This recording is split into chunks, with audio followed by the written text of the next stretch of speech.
Hello, everyone. Welcome back to the channel. Thank you so much for coming. We're just going to jump right in to this video. I'm going to be reviewing the movie Die My Love that was directed by Lynne Ramsay, starring Jennifer Lawrence and Robert Pattinson. So let's just jump on in.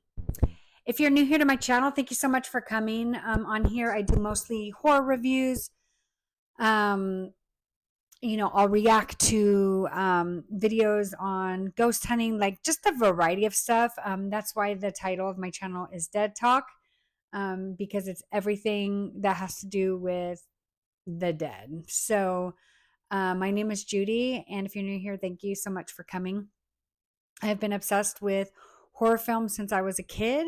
My father got me into horror films when I was 5. He took me to see, it's not a horror film, but when I think about it, I'm like, it was absolutely horrific. He took me to see Scarface. So if that tells you anything about the kind of dad that I grew up with, there you have it. So this film that I'm going to be reviewing today is a film that I wouldn't normally go watch. And something about the trailer intrigued me, and so I wanted to go see this. And ironically, my husband and I, we do not like the same kind of films. He is into weird, strange, like they're not weird older movies, but he likes older movies, and then very strange foreign films that do not interest me in the least bit.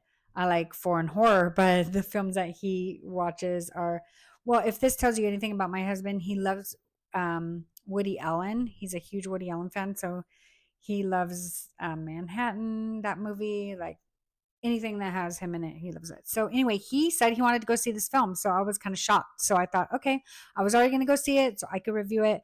So we went together, and I just can't wait to get into my thoughts on this film. Now let's get into this film. So this film follows the unraveling emotional world of a woman who's struggling with postpartum psychosis. It takes her into this deep place mentally of her reality, and we don't get this long dialogue or traditional storytelling, but we get a mood, a tone, and raw emotional expression in this movie. So the first few things that I want to talk about is what I loved about the film. So first thing was the acting. It was absolutely phenomenal. Like, I like Jennifer Lawrence. I've always been a fan of hers. But this was something special. You could really tell that she embodied every aspect of this character. And Robert, both of them really delivered two of the most compelling performances I've seen all year, for sure. You can feel every emotion, every shift, every moment of confusion, fear, heartbreak, and they do it all without needing a script in hand. Like, they really embodied their performances, and that alone made this film worth watching for me. So I got to be honest, like the whole, I would say the first half of the film, in my mind, I went in wanting an experience, right? Because that's usually why we go to the movies. And so I went in really like looking forward to, like, okay, I want to watch this movie. It's going to be great. It's going to be emotional. It's going to be raw. And yes, it was all those things, but it was utterly confusing. Like, I had no clue what was happening. The scenes would shift so rapidly and so chaotically that I didn't know what was real and what wasn't. And that's all I'm going to say about that, because I don't want to have any spoilers if you have not seen this movie. Second, the thing I love the most was the cinematography in this movie. It was absolutely stunning. The visual effects were great. Every shot felt intentional. The camera work almost mirrors exactly what's going on in her mental state. Her name was Grace, the character in the movie. And it was so scattered and disjointed and raw, extremely uncomfortable at times. There were times in the movie that I was just kind of leaning to the side, and I thought, what am I watching? and I'm looking over at my husband to see what is he thinking, because like I mentioned earlier, him and I don't usually like the same movies. Um, and he goes into a movie very analytically. He picks it apart. He looks deeply and intently into the visuals, into what the director is trying to say through the movie.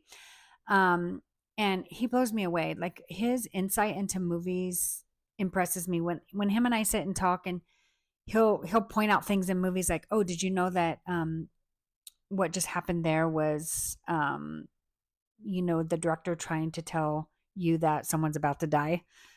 Like just little things like that that I would have never known. And so in my mind, I'm thinking, what the heck is he thinking of this movie?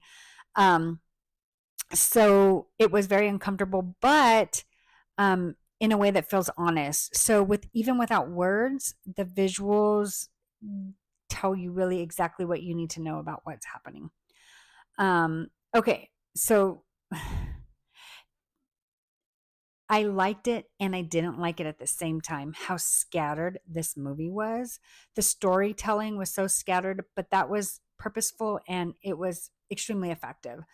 So, what I mean by that is, like I mentioned, a lot of people walk into a movie thinking, um, or a lot of people might walk into this movie thinking, okay, this script is all over the place. That was what I was thinking when the movie first started. And it is, but that's exactly the point. And it took me watching and going through the whole experience, then to at the end of the movie go, okay, I see what the director was trying to do. He was trying to tell us a story without telling us the story, through the emotions, through the characters' mindsets, through the cinematography, like I mentioned earlier. The fragmented structure affects the internal world of the character of Grace, her life, her thoughts, her emotions.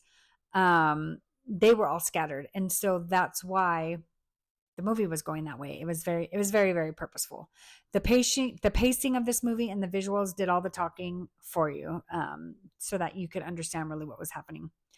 And then the last thing that I loved about this movie was just the rawness of the truth of postpartum psychosis or postpartum depression, per se. And they really don't tell you that's what's happening, but you know that's what's happening because of just how crazy her mindset was and just her unraveling. It was very evident that she was struggling with a lot of depression and things that can happen after having a child. And I love that they didn't focus too much on the baby aspect, um, but more on her challenges, um, as a mother, because I was really afraid the movie was going to go there, that we were going to see something happen to her baby, and I was not going to be happy about that. So I was really happy it didn't go there. So hopefully that doesn't spoil it too much. But a lot of movies really romanticize motherhood, but this one expresses the real horror that happens and the pain that women actually experience. And it doesn't sugarcoat it. It doesn't try to make it look pretty. It just tells the truth, and the honesty, honestly, in this movie, you guys, was so powerful. So now we're going to get into the things that I didn't quite love about the position. So even though I appreciated the artistic choices this movie had, I do want to be honest about my viewing experience. Okay. So, like I mentioned earlier, the first half of the film, I was like, what is even happening? And I was expecting to go into it to, like I do with most movies, and that's to like enjoy it and go on this ride. And it just, well, it was a ride, but it was like a crazy ride. So I do want to say, if you're going into this movie expecting a clear storyline, traditional pacing, or a sense of escapism, this is not going to be the film for you. Definitely. I typically watch films to unwind and to be entertained and immerse myself in this story, that has a beginning, middle, and an end. And that's what most moviegoers do, right? However, Die My Love does not do that. It's not trying to entertain you, it's trying to make you feel the emotions of the characters, and it does just that. So if you're expecting a structured narrative, you're probably going to leave confused and even frustrated, because had I not changed my mindset halfway through the movie and thought, okay, let me really embrace myself in the characters and what's happening here. Let me feel what they're going through. and have a different perspective in this movie than just my normal perspective of just enjoyment, but appreciation. I guess that's the best way to describe it. And once I was able to do that, I was able to walk out of the movie. Honestly, you guys, like me and my husband in the car, we were talking about it. He loved it too. And I even got emotional at one point because I have two boys. I went through postpartum depression. Was it at this degree? Not even close, but it took me back to that time. So this could be very triggering for women that have gone through that. So if you had a really, really tough time with postpartum, I don't know if this necessarily is going to be the movie for you. I had a hard time, but nothing like this. Like it was, for me, it was just more like, my hormones were all over the place. I was having trouble nursing, like just things that I was hoping to feel after having a baby. And I just didn't feel right away. I just felt lost. And, your whole world changes. You go from not having to be responsible for anybody but yourself, then being responsible for this tiny child. And, so that's difficult. But when you are immersed into, the psychosis part of postpartum, I can't even imagine what that's like. Absolutely not. And most of the time, like I said, you see devastating effects of that. And this really, I mean, there were devastating effects in this movie, but it was more with her, just her, and obviously her spouse, but not the baby, thank goodness. So, my final thoughts, if you're looking for a raw, honest portrayal of someone going through something like this, and you want to see some exceptional acting, then this is going to be the movie for you. But if you're looking for a clear storyline, a traditional plot, and an entertaining escape, you're going to absolutely hate this movie. So don't go see it, was what I would have to say. So, just in wrapping up, this movie was an artistic experience. It was not an entertainment experience. It was heavy, emotional, scattered, and intentionally comfortable, to be honest with you. But it's also beautiful in the way it exposes a truth that so many women face and so many few people talk about. So I hope you guys enjoyed this video. I hope it helps you make a decision on whether you want to see the movie or not. And the next movie review that you can look out for is going to be Keeper. So I'm going to go see that this weekend. Should have that edited and done by the end of the weekend and up next week. So I hope you guys enjoyed it.